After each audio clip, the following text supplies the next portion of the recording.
It's Al Cole from CBS Radio, and I want to tell you about a Renaissance woman who excels at everything she puts her innovative mind to. And you know, I'm going to start it out like this. What would you say if I told you that I was going to introduce you to a lady who is a very successful business entrepreneur and a world-class creative force as a realtor, interior designer, hosts charity golf tournaments for wildlife, and is the cutting-edge author of the stunning Magical Forces Within? Well, Al, I'd say make the introduction, brother. I've just been dying to learn some of all of those things from somebody who sounds like a real magnetic lady. Well, you're in luck because not only can you learn about the fabulous life accomplishments of this woman, whose name happens to be Rhonda Grant, but week in and week out, Rhonda will introduce you to some of the most exciting guests on the planet as she hosts her own awesome podcast, The Rhonda Grant Show, on Contact Talk Radio. Week to week, Rhonda skillfully weaves the magical forces within her with the extraordinary discoveries in the sometimes ordinary lives of her guests who blossom before your very eyes through the guidance and know-how of such a skilled and sensitive host as Rhonda Grant. You got to check it out. Check out all the action at rhondagrantauthor.com. That's rhondagrantauthor.com to witness the extraordinary discoveries in otherwise ordinary lives. And I hear some of you asking right now, well, Al, how do you know all this? I'll tell you. It's because I weave some of the same magic on my own nationally syndicated show called People of Distinction. It's all about humanity at its best. Every guest with extraordinary things to say about the magical forces within life itself. Get it? So check them out. The Rhonda Grant Show, Extraordinary Discoveries in Ordinary Lives, and People of Distinction, created by me, Al Cole from CBS Radio, now hosted by my amazing son, Benji Cole. You can check out People of Distinction on Apple Music or email me for exciting updates on my music and my books too, especially Romance for Women on Amazon. Email me at al@alcoholic.com. You heard me right. That's AL@ALCOLEHOLIC.com. And I really want to thank my CBS radio listeners for coming up with that handle, Alcoholic. Seems like from day one, my listeners have been saying, Al, we love what you're doing there, brother. In fact, we're hooked on it. We're alcoholics. So here we go in classic form with a swing of a golf club as she hosts another charity golf tournament for wildlife and another incomparable Rhonda Grant show. So all together, everybody, here's Rhonda. Thank you for tuning in. You are listening to the Rhonda Grant Show right now, and I have a lot of great guests on my show, and I have a great guest coming up. If you've been searching for a deeper meaning in your life, go to Amazon and pick up my book, Magical Forces Within. If you want to get in touch with me, please go to rhondagrantauthor.com for my suite of services. You know, we're all ordinary people having extraordinary experiences, and we have a fantastic guest on the show today, Suemeech. Sue is a wildlife rehabilitator who lives in Napanee, Ontario, Canada. She is the founder and director of Sandypineswildlifecentre, a registered charity that rehabilitates over 5,000 wild ones each year. We're going to find more about her extraordinary experiences. Hello, Sue. How are you today? Hi, Rhonda. I'm really well, thank you. Great. It's so nice to have you on the show and so nice to hear your voice. Was there anyone or anything that influenced your life that helped set you on your path to help wildlife? I think I had a rather unhappy childhood, and I think I turned to animals. They were stuffed toys initially, but as soon as I was able to get a dog, I got one, and then I found a love for horses, and my love for animals has just followed me through my life. But I think it was a childhood trauma that sent me in that direction. Oh, wonderful. Well, I didn't know that, and we've known each other for a few years. You never asked me that question before. I never did. Yes, that's right. So when did you start your wildlife center at Sandy Pines? About 35 years ago. and it was quite by accident. It wasn't planned. And what was the accident? I volunteered with the Humane Society in Napanee, and they had a lady that used to foster wild animals for them. And she had an accident with her dogs, and she was unable to work with wildlife. So the Connie Mallory, who worked for the Humane Society, asked me if I would foster some raccoons she had that just brought in. And I said, yes, I'd be happy to help. I didn't figure that they were much different for dogs and cats, same thing. But I learned the hard way that they're different. Anyway, the first year I had 7. The next year she asked me again and I had 15. Oh, The third year I had 35. I oh began boy. to see a trend. Mm-hmm. And so where did you foster them? In my backyard here in Napanee, I had built a set of small cages, and my husband started building more larger cages, and we just grew. And then people found out about me and started bringing other animals, coming down the driveway with boxes with squirrels and skunks and groundhogs in, and so it just grew. And I really had to do it because there was nowhere else to take these animals. Mm-hmm. And people feel that when they drop an animal to Sandy Pines, that they're giving you a gift. I mean, they don't realize the cost that's involved in rehabilitating these animals. No, nobody does. We have a board outside that gives an estimate of the cost, but animals vary, obviously. Some are only in for a few days or a few weeks. Some of them we keep for 4 or 5 months. So yes, it's a big expense. Mm-hmm.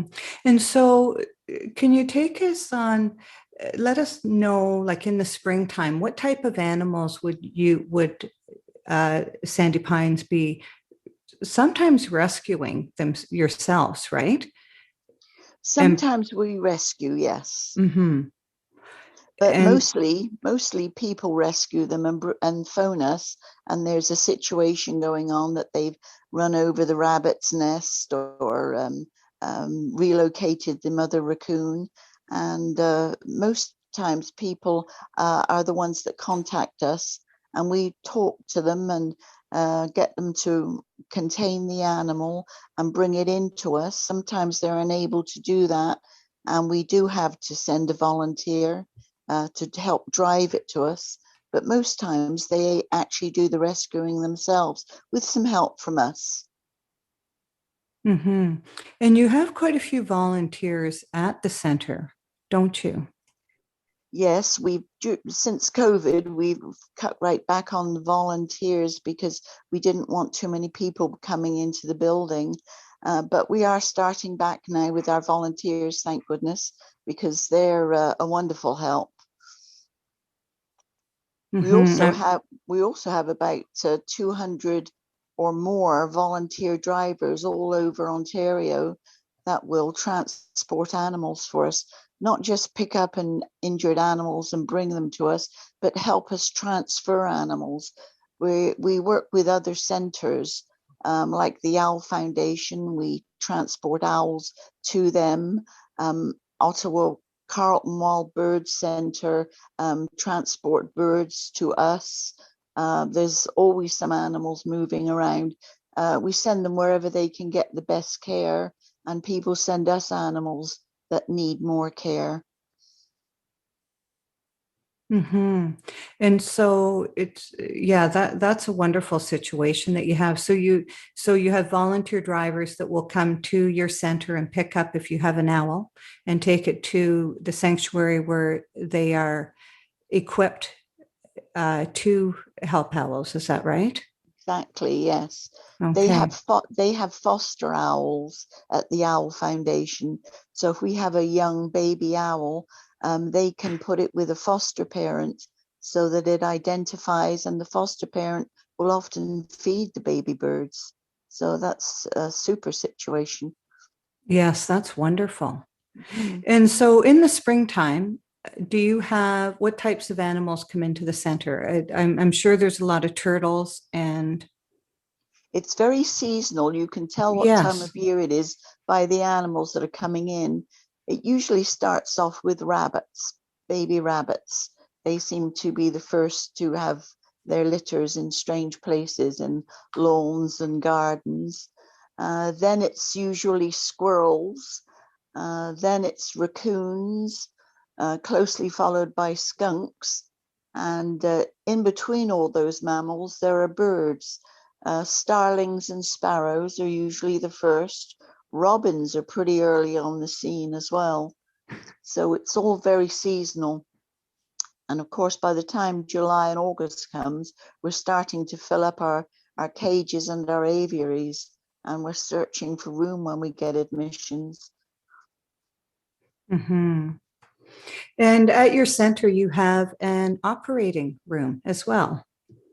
Yes, we're lucky enough to have an operating room with an anesthetic machine, and we also have an X-ray machine that can do even miniature X-rays on hummingbirds, as well as large mammals like deer.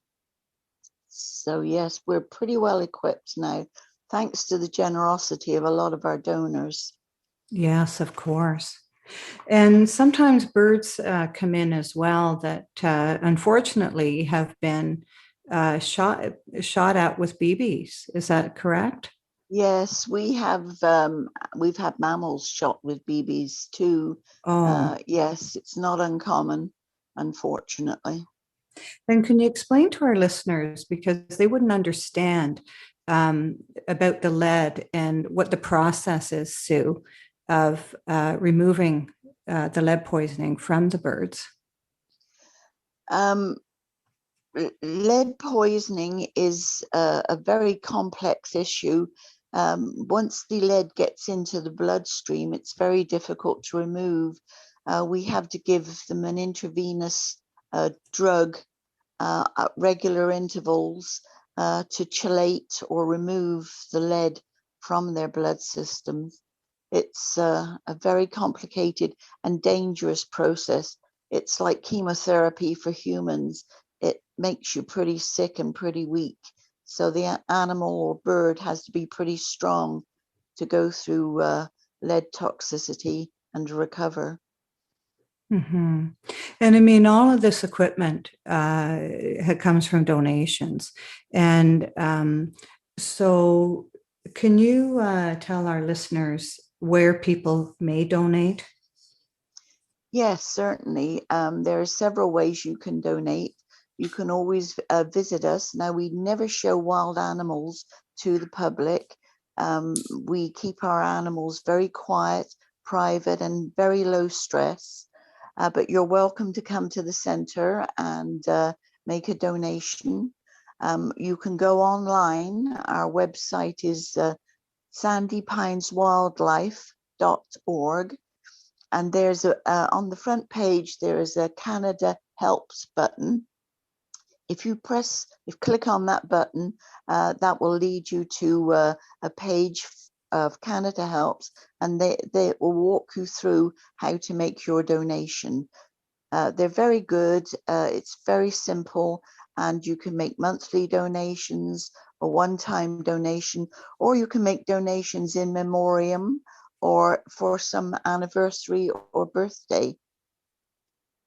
Yeah, that's a wonderful thing to do. And I see from your website that there are children who have birthday parties where they ask for donations so that they can donate to Sandy Pines. And I just think that's wonderful that our youth coming up have an understanding that some of our wildlife is in danger. Yes. We also have a really wonderful education program now. We have Jess Pilo who runs it, and she does a lot of online educating. And now, hopefully, she'll be going into classrooms as well. But she's done a wonderful job this winter.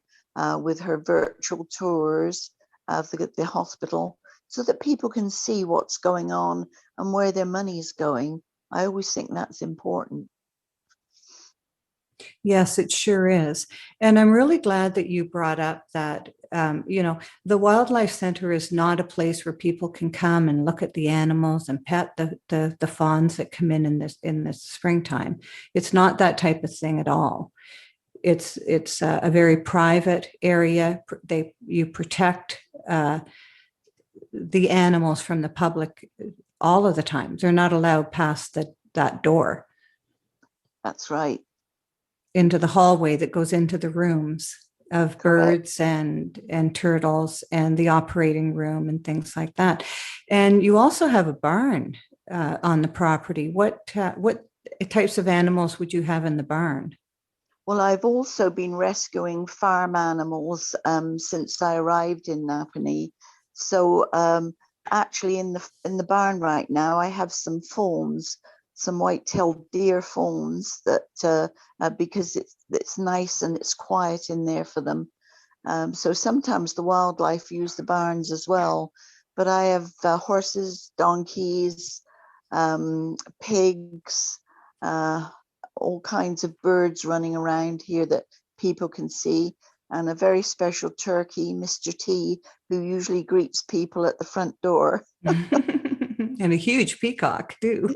Oh yes, yes. He's just had babies, so we've got 2 chickpeas right now. Nice. And you have an aviary, and what types of birds are in the aviary, the outdoor aviary? We have several outdoor aviaries. We have hawks, owls, bald eagle, ducks, geese, kestrels, merlins, starlings, robins, sparrows, all kinds of, and a lot of pigeons, of course, and doves. A lot of everything right now. This is our peak season. Yes. And for those who are in the area, in the listening area of Napanee and the surrounding area, I mean, lots of times you have a call out for specific things during the year. And one of the ones that I remember is the Christmas trees. Once a person is through with the Christmas trees, you like the donations to the center. Why is it that you want these trees at the center? We're very big on enrichment for the animals. To put an animal or a bird in a cage with nothing in it except the wire or the boards is very boring. It would be like isolation for ourselves. So we make a lot of effort to put things in the cages and aviaries that make the birds feel more comfortable. I read a research paper once that's saying putting a single pine cone in with a squirrel in a cage lowers its heart rate and takes the stress away from that animal. So in all our cages, we put enrichment, we put trees, branches, we use substrate on the floors of natural leaves. We collect leaves all during the fall, and we've got a stockpile of them for the winter. So clumps of earth, we're always trying to enrich the environment and just make it as natural as possible. So the Christmas trees go in the aviaries mostly, and because it's winter, they last a long time. So the aviaries have Christmas trees all around them. It's very nice. Yes, oh, that's wonderful. And lots of times you call for supplies like towels and all sorts of things. So people can also donate those types of things to the center as well. Yes, and food items too. Food items are pretty expensive. We have to buy fruit and vegetables and meat for the animals. So we usually put on our website or our Facebook page, urgently needed this week. And it can be anything from detergent for the laundry machines, or bananas for the raccoons, or berries for the birds. So there's always something that we need. Yes. You're listening to the Rhonda Grant Show with my guest today, Sue Meech from Sandy Pines Wildlife Centre. You may donate at sandypineswildlifecentre.org. And on the main page, you'll see Canada Helps. And if you click on that, it will instruct you on how to donate to the center. As with everything, wildlife included, the pandemic has affected Sue's Wildlife Center. How has the pandemic affected the center, Sue?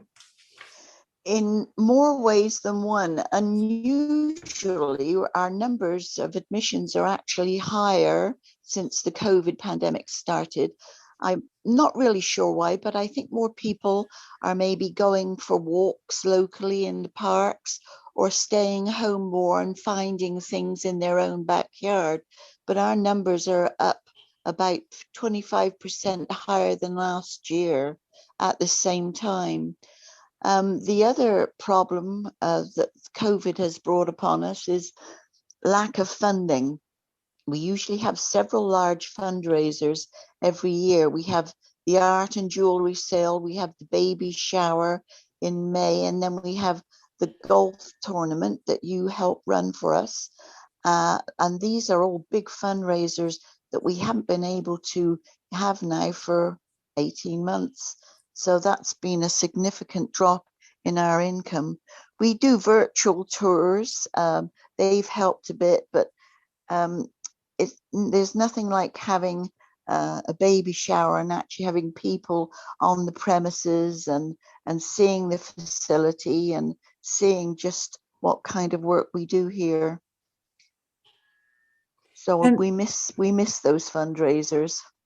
Oh, yes, it's a big injection for sure of cash into the center to help with new equipment, repairing equipment, building aviaries, and all of those types of things. Yeah. And what is a baby shower? What's the definition of the baby shower for Sandy Pines Wildlife Center? Why was it called the baby shower?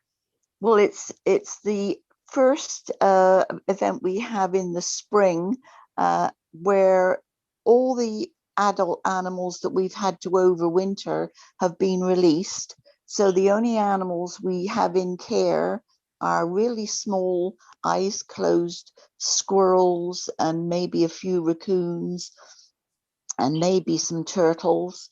And it's just before the busy season starts. So at that time, we feel that we can open up the hospital a little bit. We allow people to walk down the main corridors and look into the rooms and kind of see our setup, maybe see some squirrels being fed or some raccoons being fed.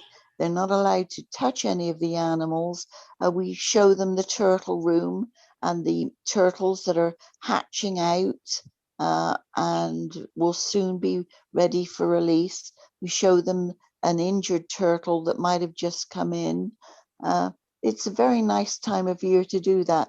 We can't do that at any other time of year. We're just too busy concentrating on looking after the animals and birds in our care. Mm-hmm. And with over 5,000 coming to your center a year, I mean, that is a lot of animals that are being cared for. Yeah, and that's just the animals that come in. We actually have double that number of phone calls every day. We are getting more and more phone calls, people asking for help, asking for advice. You know, they found a bird's nest above the door and it rained heavily last night and the baby birds fell out. Or, you know, they were mowing the lawn and they found a rabbit's nest. Will the mother rabbit come back? We field many calls like that every day.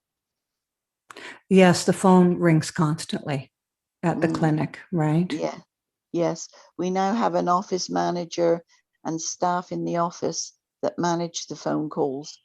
Used to be just me doing that. Yes. And you now have 2 lines. Yes. Yes. That's a graduation for sure. We can't have more. we can't have more than 2 lines because we can't answer that many phones at once. Yes, that's right. Yeah. So when you look back over your life and where you are today and where you've been for 30 years and helping wildlife that have come to your center, do you feel that you've been called to this special? I mean, you're really an angel. Um, do you feel that you've been called to your work? Yes, but it was very accidental that I fell into this, but I do believe that I fell into the right place. I was guided by someone's hand. I've always had a need to nurture or look after something, and I thought nursing was going to be my vocation, and it was for most of my life, and I did enjoy it.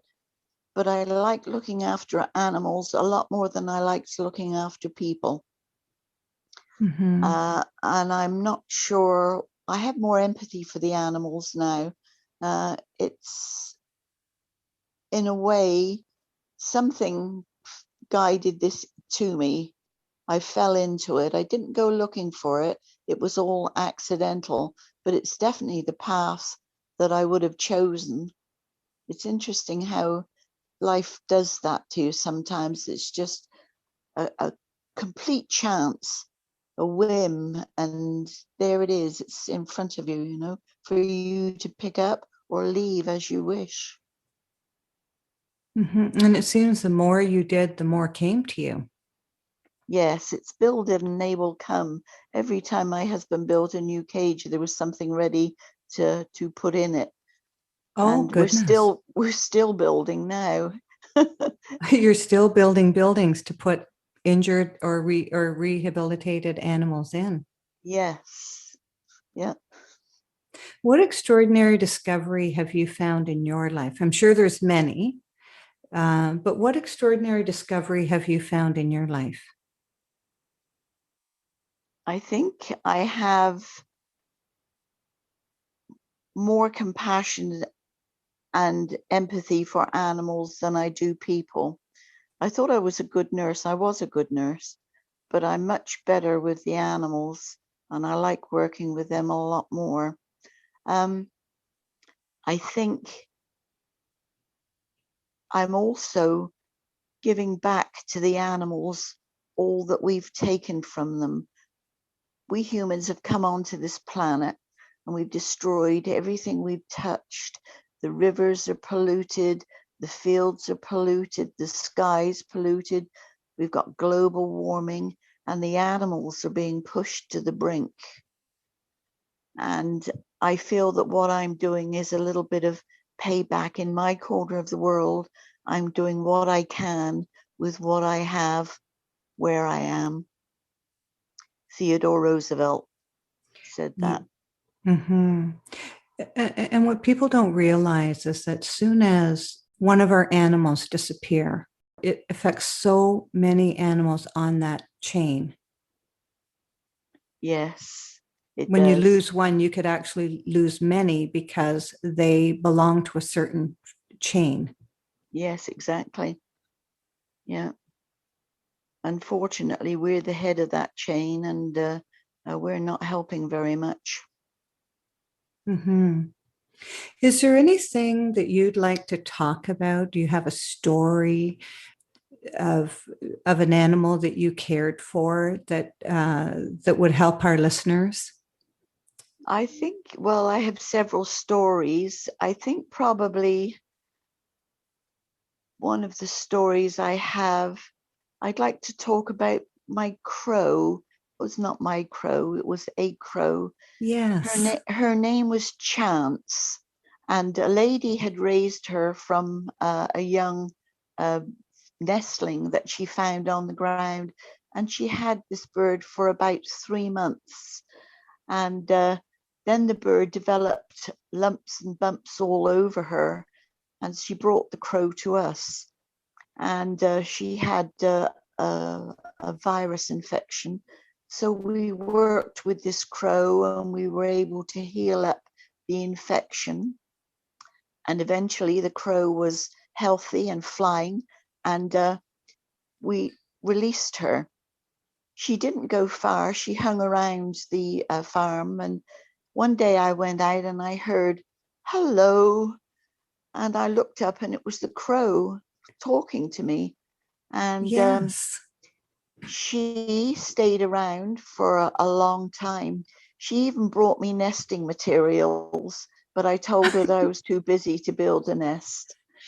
And sometimes she would fly with me when I went out on the ATV to do something in the back 40. She would fly along with me. She was always free, and I wondered if she would ever leave. And one day she left, and I never saw her again. But I had a dream about her. About a year later, I had this dream. I've always missed that bird. And in the dream, she came to me and I said to her, why did you leave me?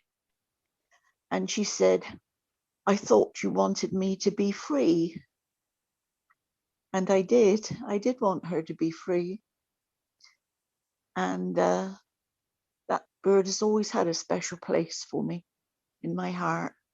What a wonderful story. Mm. I love that story. Yeah, she was special. Yeah, she's really special. How may people help, Sue? What do you mean, hands-on or financially? Financially, we're going to talk about how people can donate to the website. We have many, many donors. Some donate on a monthly basis, just make a donation monthly, which is very helpful because it gives us an idea of what income is coming in. We have people that give annual donations. We have some corporate sponsors now and then will give us a donation, but we always need more, of course. And Yes. We're always applying for grants from various companies to see what's out there and to see if they can help. The problem is now, since COVID, there are so many charities needing help, people-orientated ones, children's groups. There's so many people that need help right now. It's hard to think of the animals needing help, but I'm afraid we do too, because we want to continue with our work. We think it's important. Mm-hmm. Absolutely. Absolutely. Well, we certainly have enjoyed. We ran 6 consecutive golf tournaments to raise funds. I can't remember how much we have raised, but you're right. I mean, you look forward to that. I mean, that's a big injection of cash that goes into the center. And this is the second year in a row. We should be on our 8th annual golf tournament right now for Sandy Pines Wildlife, and we're not able to do that. And it's not that the golf clubs have been closed. They have been open at different times during the pandemic, but our challenge is that it's the food, it's the indoor dining. So in order for us to run a golf tournament, we need not only the field, but we need to be able to feed our guests that have come to play golf and to raise money for Sandy Pines. So it's been a difficult time. And so for those of you that are listening that do want to help out at Sandy Pines Wildlife Centre, as we talked about, there is a website, it's .org. And actually, if you just Google Sandy Pines Wildlife Centre, you're going to see the website there. And when you look at that website, you're going to see how you can actually reach out to Sue. Her email is there. And the Canada Help link is there that we've talked about on the show. And well, there's different information and write-ups that they have on the website for you to learn more about the center, what they do, and what they're involved in. And I know that, Sue, you've done a beautiful job as the ambassador for these animals. I mean, you've educated in schools and classrooms every tournament that we've had for you, you have a slideshow and do a lovely presentation for our guests to let them know what the money's used for, which is also really important. Yes, I've certainly missed doing that, but I can do less and less of that because I'm doing more and more administration. So that's why we have Jess doing our education programs now. Online too, we have several virtual tours that you can take of the building. You can see us in action, actually working through the building with these virtual tours. It's really nice. Yes, and it's nice to pass the baton where you're needed. Where, you know, in the center, it's nice that Jess is filling in for you, for sure. I would like to thank you very much, Sue, for being on our show. It's lovely talking to you again about the center. And so I thank you so much for taking time out of your very busy schedule in order to talk with us today. It's been a pleasure, Rhonda. I've enjoyed talking with you and meeting the listeners. Thanks for listening, everybody. Yes, thank you. The theme song coming up for the Rhonda Grant Show, Sun on the Water, is composed and performed by my friend John Park Wheeler. This is Rhonda Grant with the Rhonda Grant Show, author of Magical Forces Within, Extraordinary Discoveries in an Ordinary Life, inviting you to look for the magical forces within yourself today and every day. And please help out wildlife. Thank you very much. Thanks for tuning in to the Rhonda Grant Show with your host, Rhonda Grant. If you would like to find out more information about Rhonda and her upcoming guests and the work that she does, go to her website, rhondagrantauthor.com. That's rhondagrantauthor.com.